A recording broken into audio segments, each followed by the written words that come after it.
Hello दोस्तों, कैसे हैं आप। आज की कहानी का नाम है बदतमीज़ी। अरे मम्मी जी, आपके घर की नौकरानी थोड़ी ढीली है। देखो कितनी देर लगा दी चाय नाश्ता लाने में।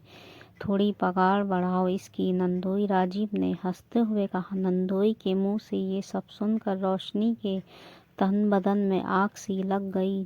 जहाँ थी वो वहीं खड़ी हो गई और राजीव की तरफ देखकर बोली, बहू हो मैं इस घर की, कोई नौकरानी नहीं हूँ। इज्जत से बात कीजिएगा मुझसे। जैसे मैं बाहर से आई हूँ वैसे आप भी बाहर के ही हो। दर्जा एक ही है हमारा। बहू इज्जत से बात कर, दामाद है वो हमारे। वरना सास मोहिनी जी ने कहा। वरना क्या मम्मी जी, बस बहुत हो गया। अगर आप लोग मुझसे इज्जत से बात नहीं कर सकते हो तो आज के बाद अपने घर के काम खुद कीजिए। बस बहुत हो गया, सुनने की भी हद होती है। आखिर कब तक बर्दाश्त करती रहूंगी मैं। रोशनी ने चाय की ट्रे जोर से टेबल पर रखी और अंदर चली गई। उसके ऐसा करने से सब लोग सकते में आ गए। किसी को भी उम्मीद नहीं थी कि वो इस तरह से जवाब देगी। लो भाई, तुम्हारी भाभी ने तो हमारी इज्जत ही उतार दी। इसलिए बुलाया था क्या हमें यहाँ। जरा सा मजाक क्या किया हमने इनसे। इन्हें तो वो भी बर्दाश्त नहीं हुआ।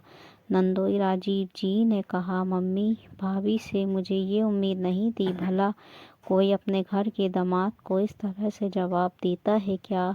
आपको नहीं लगता कि भाभी के पर अब कुछ ज़्यादा ही निकल आए हैं। संगीता ने कहा। बेटा तुम लोग उसकी बात दिल पर मत लो। मैं भी देखती हूँ। आने दे तेरे भाई को, मैं बात करती हूँ। अब ये हमें सुनाएगी। सास हूँ मैं, ये नहीं। सासू माँ मोहिनी जी ने भी अपनी बेटी के हाँ में हाँ मिलाते हुए कहा। अब रोशनी की बुराई पुराना शुरू हो चुकी थी। जिसके मुंह में जो आ रहा था वो बोले जा रहा था। पर रोशनी अपने कमरे में पलंग पर आकर बैठ चुकी थी। आखिर वो भी कब तक बर्दाश्त करती। अभी उसकी शादी को 8 महीने ही हुए थे, पर इन 8 महीनों में वो कई बार ये बातें सुन चुकी थी। रोशनी की शादी राघव से 8 महीने पहले ही हुई थी। उसकी शादी से पहले इस घर में काम करने के लिए मेड कमला आती थी। जब पापा राघव को देखने के लिए यहाँ आए थे तब खुद मोहिनी जी ने बताया था कि कमला उनके घर पिछले 10 साल से आ रही है और सारा साफ सफाई, बर्तन और कपड़े धोने का काम वही करके जाती है। लेकिन शादी होकर जब रोशनी ससुराल आई तो कुछ दिन बाद ही मोहिनी जी ने कमला को काम पर से हटा दिया। एक दिन शाम को सब लोग बैठे हुए थे। तब रोशनी रसोई में काम कर रही थी। उसी समय मोहिनी जी की बहन उनसे मिलने के लिए आई। तब रोशनी को ही सारा काम करते देखकर उन्होंने कमला के बारे में पूछा। अरे दीदी, तुम्हारी बहू क्यों बर्तन धो रही है। बर्तन धोने के लिए तो कमला आती है ना। अरे हमें नौकरानी की ज़रूरत नहीं है। हम तो अब परमानेंट काम करने वाली ले आए हैं। अब से वही संभालेगी हमारा घर। मोहिनी जी ने हंसते हुए कहा। उनकी बात सुनकर वहां बरामदे में बैठे सब लोग जोर जोर से हंसने लगे, जबकि बहू रोशनी के हाथ कम काम करते करते रुक गए। तभी संगीता ने भी कहा, पर मौसी, बस फर्क इतना ही है कि ये काम वाली थोड़ी महंगी पड़ गई। कितने पैसे खर्च हो गए इसको इस घर में लाने में, पर फिर भी सुख तो बहुत हो गया। अब खाना भी नहीं बनाना पड़ता, कपड़े प्रेस हो जाते हैं। कुल मिलाकर वो सारा काम संभाल लेती है। उसकी बात सुनकर मोहिनी जी के साथ साथ संगीता भी ताली मार मार कर हंस रही थी। रोशनी को उन लोगों की बातें सुन सुनकर हैरानी हो रही थी। जब घर के बड़े ही ऐसी बातें करते हों तो घर के छोटों से क्या उम्मीद करे। वो राघव से कुछ कहती तो राघव हंसकर टाल देता। अरे मम्मी मजाक करती हैं, क्यों उनकी बात दिल पर लेती है। और संगीता का क्या है, वो तो कुछ दिन बाद ही शादी होकर चली जाएगी। वैसे भी उसकी सगाई हो चुकी है। रोशनी उसके बाद कुछ कह नहीं पाती। एक दो बार उसने अपने पापा से भी कहा था, पर पापा ने भी उसे समझा दिया, बेटा ससुराल में छोटी मोटी बातें होती ही रहती हैं। तुम्हें इतनी छोटी छोटी बातों पर दिल नहीं दुखाना चाहिए। अगर वो ऐसा कहते हैं तो तुम इग्नोर करो। वैसे भी बहू घर की नौकरानी नहीं बल्कि घर संभालने वाली होती है, गृह लक्ष्मी होती है। उसके बाद उसने पापा से भी कुछ नहीं कहा। पर ये तो रोज के ही किस्से हो गए। 4 महीने बाद ननंद संगीता की शादी भी हो गई। सोचा अब बदलाव होगा, पर अभी भी वही हाल थे, वही ढाक के 3 पात।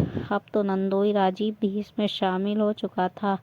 खैर, अभी बाहर सब लोग बैठकर बहू की बुराइयां कर ही रहे थे कि राघव भी आ गया। उसके आते ही राजीव और संगीता घर जाने के लिए खड़े हो गए। ये देखकर राघव हैरान हो गया। मैं भी घर में आया ही हूँ और आप लोग जाने पर तैयार हो गए। थोड़ी देर बाद तो रुको, खाना खा कर जाना। नहीं भैया, हमारा तो भाभी की बातों से ही पेट भर गया। अब हम यहाँ नहीं रुकेंगे। कितनी बेइज्जती की है हमारी उन्होंने आज, संगीता ने कहा। क्यों, ऐसा क्या कह दिया रोशनी ने? राघव ने हैरानी से पूछा। अरे थोड़ा सा मजाक ही तो किया था। उस पर भी कितना कुछ सुनाकर चली गई वो। बहुत पर निकल आए उसके। राघव समझा ले उसे, मोहिनी जी ने गुस्से में कहा। मोहिनी जी की बात सुनकर राघव को समझते देर नहीं लगी। क्या बात हुई होगी? आखिर रोशनी अक्सर शिकायत करती ही थी। शायद आज बर्दाश्त नहीं कर पाई और पलट कर जवाब दे दिया। ठीक है मम्मी, मैं बात करता हूँ उससे, पर ये लोग खाना तो खा लो। राघव अपनी बात पर पूरी कर ही नहीं पाया कि राजीव बीच में बोल पड़ा। राघव भैया, आप बात करते रहना, हम लोग चलते हैं। रही बात खाने की, तो हमारा तो भाभी जी की बात सुनकर ही पेट भर गया। हम खाना घर पर ही खा लेंगे, राजीव ने कहा। उन लोगों को लगा था कि शायद राजीव के ऐसा कहने पर राघव रोशनी को बाहर बुलाएगा और सबके सामने ही डांटेगा। पर आपके घर की ये नौकरानी खाना बना देगी। मुझे जहाँ तक पता है संगीता को वहीं कहीं जाकर आने के बाद खाना बनाने में बड़ा जोर आता है, राघव ने हंसते हुए कहा।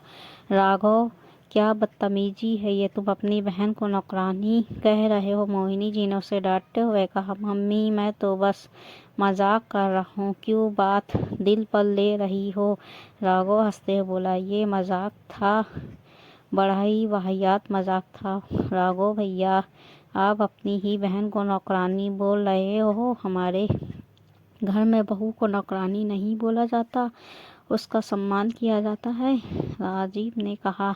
अच्छा, तो मेरी पत्नी आप लोगों को नौकरानी लगती है? क्या वो इस घर की बहू नहीं है? आपके घर में जो जंघा संगीता की है, मेरे घर में भी वो जंघा रोशनी की है। अब आप बताइए, समझाना किसको है? राघव ने कहा तो सब चुप हो गए। गलती उसकी नहीं है, गलती तो मेरी है। वो शुरू से कहती थी, पर मैं उसे हर बार इग्नोर करने को कह देता था। पर अब वो इग्नोर नहीं करेगी। मेरी पत्नी है वो, काम वाली नहीं है। राघव ने कहा। तो किसी से कुछ कहते नहीं बना।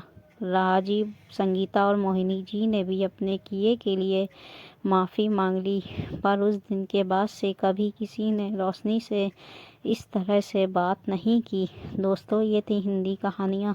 हिंदी कहानी अच्छी लगी तो हिंदी कहानी को लाइक शेयर सब्सक्राइब ज़रूर कर दीजिएगा।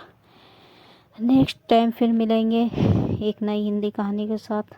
तक के अल्लाह हाफिज़।